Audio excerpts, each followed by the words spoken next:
Assalamualaikum warahmatullahi wabarakatuh.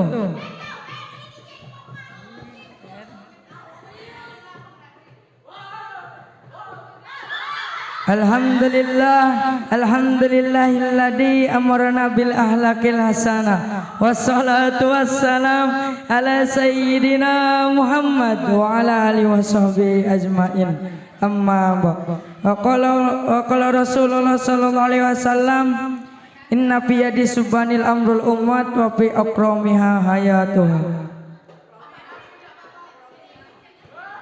Al-hadis sadaqallahul azim wa sadaqallahun nabiyul karim wa nahnu ala dhalika minasyahidin wa syakirin walhamdulillahi rabbil alamin. Pada pimpinan umum pondok pesantrennya beserta keluarganya yang sama-sama kita hormati, semoga Allah muliakan. Amin. Pada santri putra dan santri putrinya, semoga Allah muliakan. Amin. Puji kepada Allah yang Maha Suci serta syukur kepada Allah yang Maha Ghafur, di mana ada taufik dan hidayahnya kita bisa berkumpul di tempat ini dengan keadaan sehat walafiat. Amin. Salawat bertangkaikan salam semoga tercurah limpahkan kepada pendekar revolusi Islam, pendobrak kebatilan, penghancur kekufuran, nyata habibana wa nabiyana Kanjeng Nabi Muhammad sallallahu alaihi wa alihi wasallam. Berdiri aja di sini karena tidak ada kursi. Jadi saya akan membawakan tema yang berjudul Perjuangan Santri Masa Kini.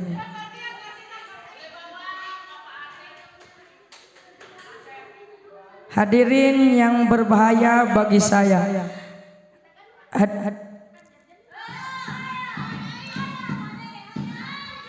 kita sebagai santri wal santriah yang mudah-mudahan jadi daya, tapi ingat di masyarakat yang berpikir kita akan dihargai, karena masyarakat tidak akan memandang kita sebagai pemimpin, ulama atau daya, dan kita sebagai penerus santri bangsa dan agama, kita harus belajar ngaji supaya kita tahu mana yang sunnah dan mana yang makruh, mana yang haram dan mana yang wajib.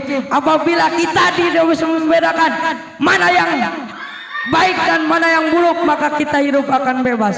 Seperti di zaman sekarang. Di zaman sekarang banyak pemuda yang minum minuman keras seperti kawa-kawa, cio, anggur merah, berbekali dan lain-lainnya. Sampai dia berani melakukan perzinahan. Apakah pemuda itu patut dicontoh? Apakah pemuda itu patut dicontoh? Sangat tidak. Hadirin yang berbahaya bagi saya. Tapi mengapa santri masa kini banyak yang akhlaknya rusak? Seperti santri pulang kampung buka kerudung apalagi buka sarung, tiap malam berpacaran, orang lain pergi ke pengajian, dia malah enakan berduaan. Apakah dia layak sebagai pemimpin? Apakah dia layak sebagai daya? Ingat saudara-saudaraku semua, jika nanti kita bermasyarakat sebagai mereka, melihat pada kita sebagai pemimpin, ulama atau daya,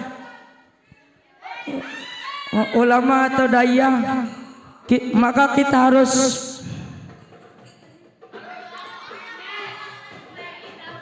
kita harus menjaga sopan santun. Dan kita sebagai generasi penerus bangsa dan agama, kita karena pemuda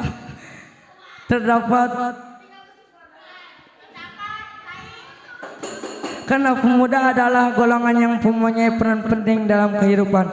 Sebagaimana Rasulullah sallallahu alaihi wasallam bersabda, "Inna fi yadi subhanil amrul ummat wa fi akramiha hayatuha." Dan di tangan pemuda ada urusan umat dan di bawah kakinya terdapat kehidupan umat. Oleh karena itu, kita sebagai santri, kita sebagai penerus bangsa dan agama, apakah kita siap berkorban demi agama? Apakah kita siap berkorban demi agama? Siap tidak? Cukup sekian dari saya. Wassalamualaikum warahmatullahi wabarakatuh.